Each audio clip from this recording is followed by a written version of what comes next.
कोई भी हो जो भगवान के निकट एवं सामने बैठना चाहता है और जिसको ऐसा न होने पर प्राणांत दुख हो, वह चाहे जहाँ रहे जैसे रहे, भगवान का मुख उसके सामने ही रहता है। भगवान उसके अति निकट रहते हैं।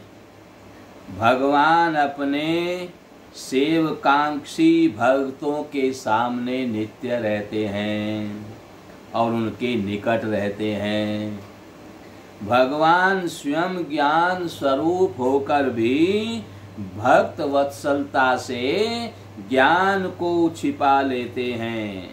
जिनकी इच्छा से, जिनके शासन से अनंत कोटि ब्रह्मांड संचालित होते हैं, वे ही भगवान प्रेमी बालकों के प्रेम से बछड़ों के लिए बेसुध हो जाते हैं।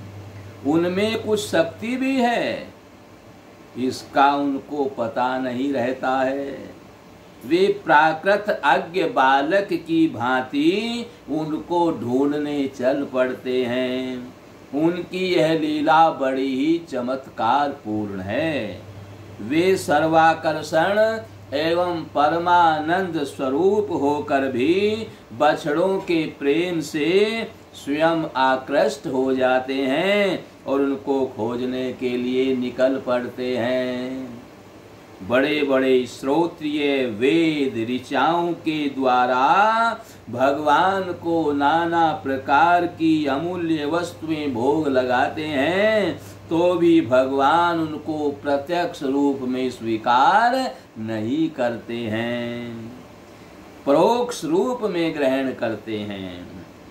पर वे ही सर्वज्ञ भोगता यज्ञ पुरुष भगवान प्रेमाधीनता वश परम आग्रह के साथ सराह सराह करके गोप बालकों की उच्छिष्ट भुगता वशिष्ठ वस्तुओं को आनंद पूर्वक मांग मांग करके खाते हैं।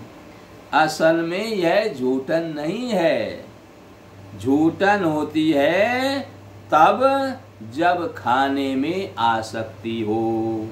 पर गोप बालक तो श्री कृष्ण को खिलाने के लिए उनकी वस्तुओं को चखते हैं।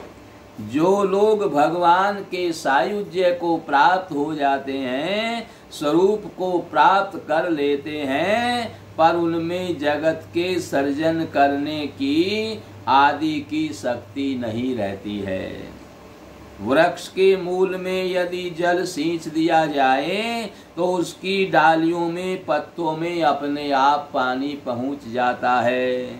डालियों पत्तों पर अलग से जल छिड़कने की आवश्यकता नहीं होती है। इसी प्रकार श्री कृष्ण के प्रेम करने पर अनंत जगत की तृप्ति अपने आप हो जाती है। भगवान की स्तुति भगवान की कृपा से, भगवान की प्रेरणा से ही की जा सकती है। भगवान को प्राप्त लेने पर किसी प्रकार की चंचलता नहीं रहती।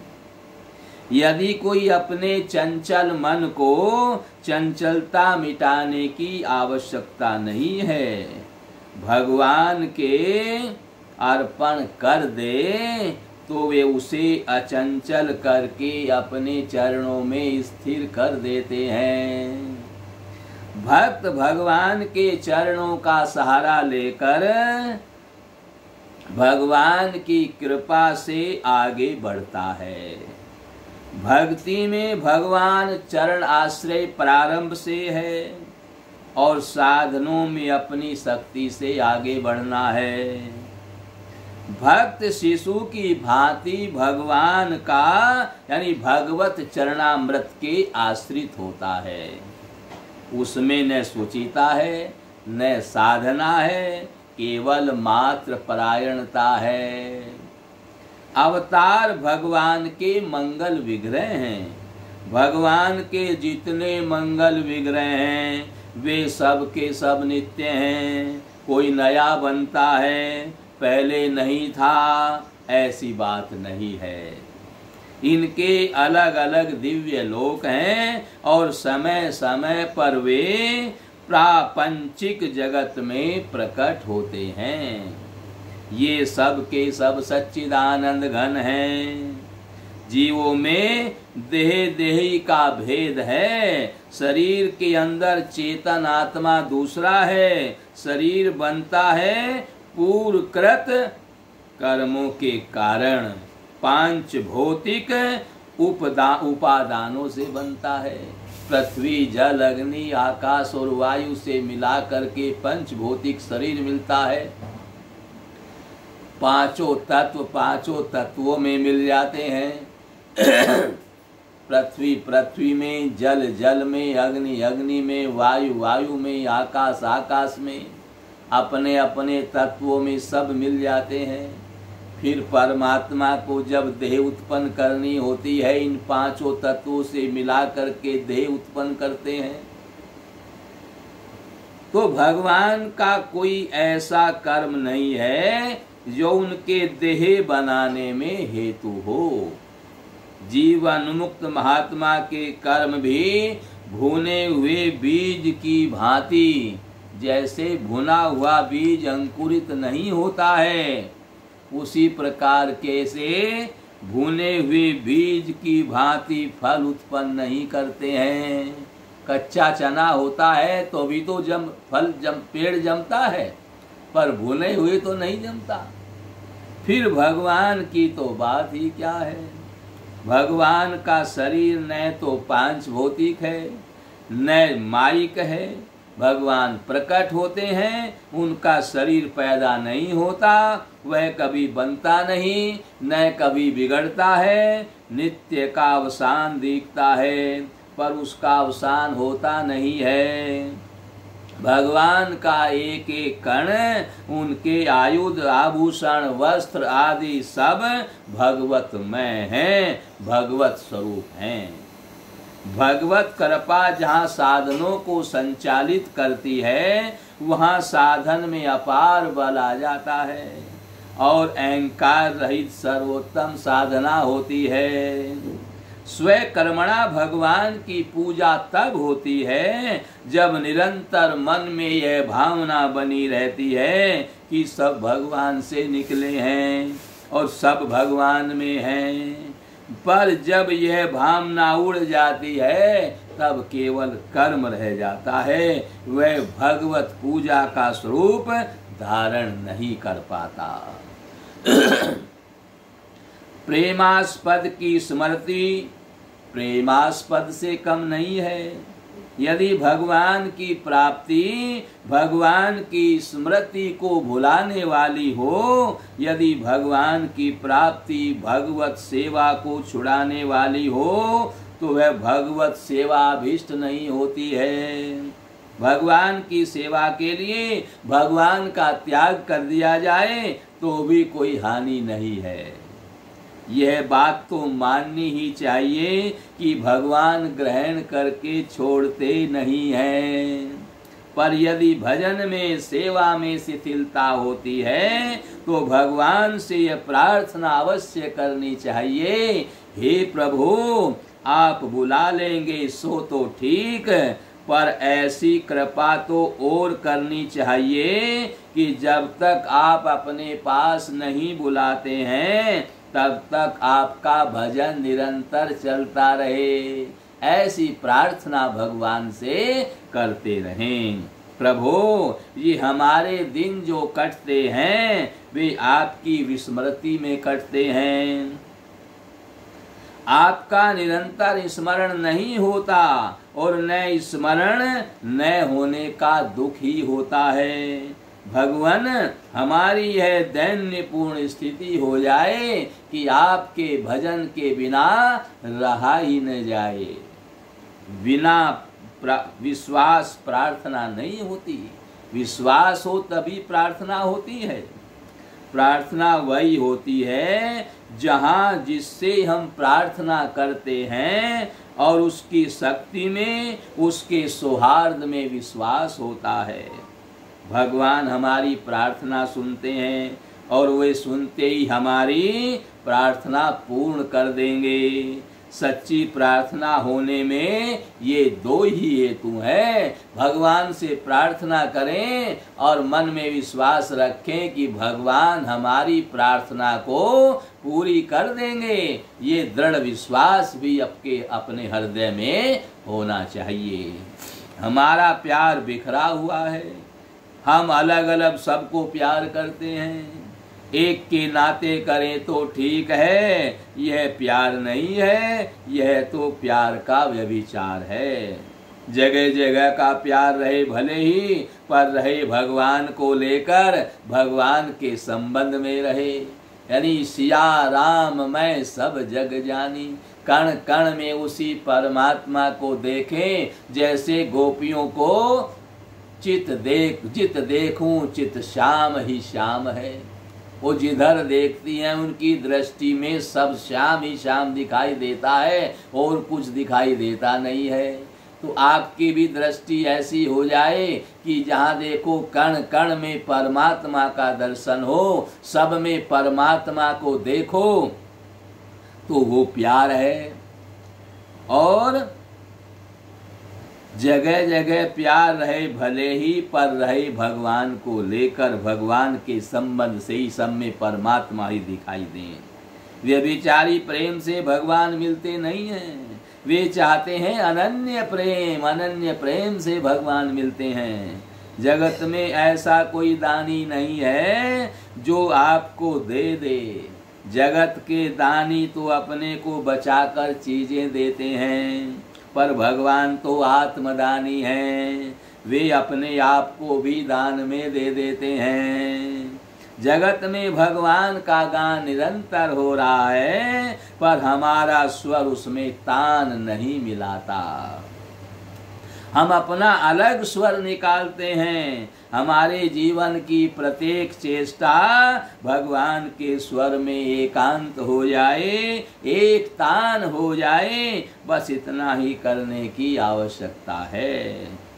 जीव भगवान का सनातन अंश है और परम पवित्र है। वह भगवद रूप ही है। जीव के अंतःकरण में स्वाभाविक ही दोष नहीं है, वह दोष शून्य है। पर बहुत लंबे काल से इंद्रियों द्वारा उसमें कूड़ा भरा जाता रहा। अतः अंतःकरण पर मैले की बहुत सी तय जम गई है, तय लगी हुई है। इंद्रियां बहिर्मुखी हो गई हैं। उनके द्वारा जो कुछ ग्रहण होता है वह भीतर जाता है और इंद्रियां ग्रहण करती हैं मैल को ही। प्राय समस्त संसार की आज यही दशा है। कूड़े की तह इतनी घनी हो रही है कि उसके नीचे स्थित रतन की पिटारी तक हम पहुंच ही नहीं पाते हैं। वृत्तियों को अंतर्मुखी भी करते हैं तो भी कूड़े का स्तर ऐसा ही बना हुआ है। और हम कूड़े के बचने के दो उपाय हैं। वृत्तियों का अंतर्मुख करते हैं तो कूड़े में ही रह जाते हैं। इस कूड़े से बचने के दो उपाय हैं। एक तो यह कूड़े का स्तर ऐसा ही बना रहे और हम रास्ता निकाल लें भीतर जाने का, और दूसरे इस कूड़े को जला दें जिससे वह रतन पिटारी अपने आप प्रकाशित हो जाए। कूड़ा जल जाएगा तो नीचे जो कुछ है दिखाई दे जाएगा, तो अपने आप प्रकाशित हो जाए। पहले उपाय में कोई गंदगी बने रहने का भय करे तो यह ठीक नहीं, क्योंकि कूड़े में होकर यदि हम प्रकाश के स्थान तक पहुंच जाएं तो गंदगी अपने आप मिट जाएगी। भगवत प्राप्ति के दो मार्ग हैं। भगवत प्राप्ति के दो मार्ग हैं। पहला मार्ग है कृपा का मार्ग और दूसरा मार्ग है पुरुषार्थ का मार्ग। वैसे कृपा में भी पुरुषार्थ है और पुरुषार्थ में भी भगवत कृपा का आश्रय होता है। पर पुरुषार्थ के मार्ग में कठिनता अधिक है। कृपा मार्ग में भगवान की कृपा हमें आगे से आगे मार्ग दिखाती है, कूड़े को जला देती है और भगवान के पास पहुंचा देती है। किंतु इस कृपा के मार्ग में कठिन बात है, कृपा में सुहृद भगवान के सर्वथा अनुगत रहना।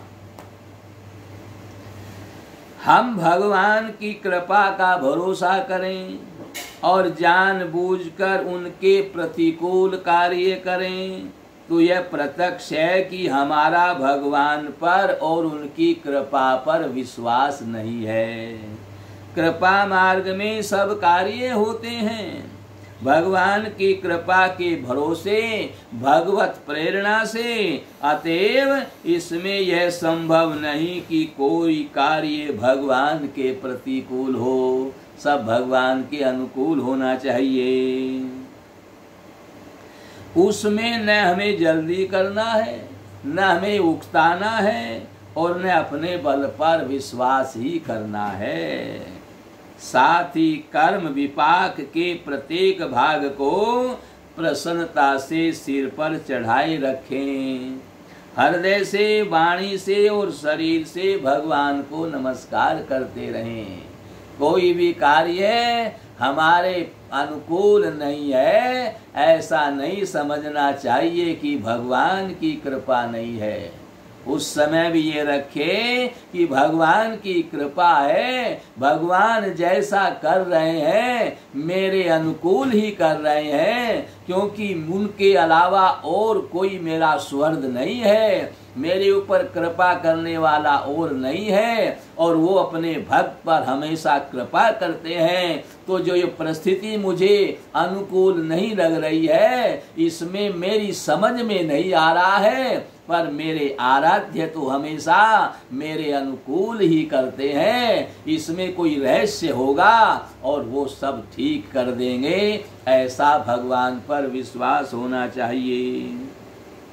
नमस्कार में बड़ा रहस्य है, पर जितना ही नमस्कार ऊपर से होता है वह सच्चा नहीं है। नमस्कार वह है जिसमें किसी के प्रति आदर भाव हृदय में उमड़ पड़ता है। ऐसे नमस्कार से सभ्यता की पद्धति की आवश्यकता नहीं है। सचमुच जिसके प्रति हम नमस्कार करते हैं और उसके प्रति हृदय श्रद्धा से भर जाना चाहिए, उसके प्रति ही हृदय से नमस्कार होता है। जिसकी प्रत्येक बात को हम वास्तविक रूप में अच्छी समझते हैं और उसका अनुकरण करना चाहते हैं, चाहे अनुकरण हो ही ना पावे, पर उसके लिए हृदय में विचार बना रहता है। हृदय का नमस्कार वही होता है जिसके प्रति हम नमस्कार करते हैं, उसके प्रति हृदय में वास्तविक पूज्यता का भाव रहता है, चाहे दिखाने में वह भाव कभी ना आवे। फिर जब भगवान सारे जगत में ओतप्रोत दिखते हैं तब तो बाएं दाएं ऊपर नीचे आगे पीछे सभी और नमस्कार होने लगता है। मन नमस्कारमय बन जाता है। यत किंचित भूतम प्रेरणम मेदनन्य या सीये राम मैं सब जग जानी करऊं प्रणाम जोरी जुग पानी। ऐसा आपका हृदय हो जाता है। नारायण नारायण।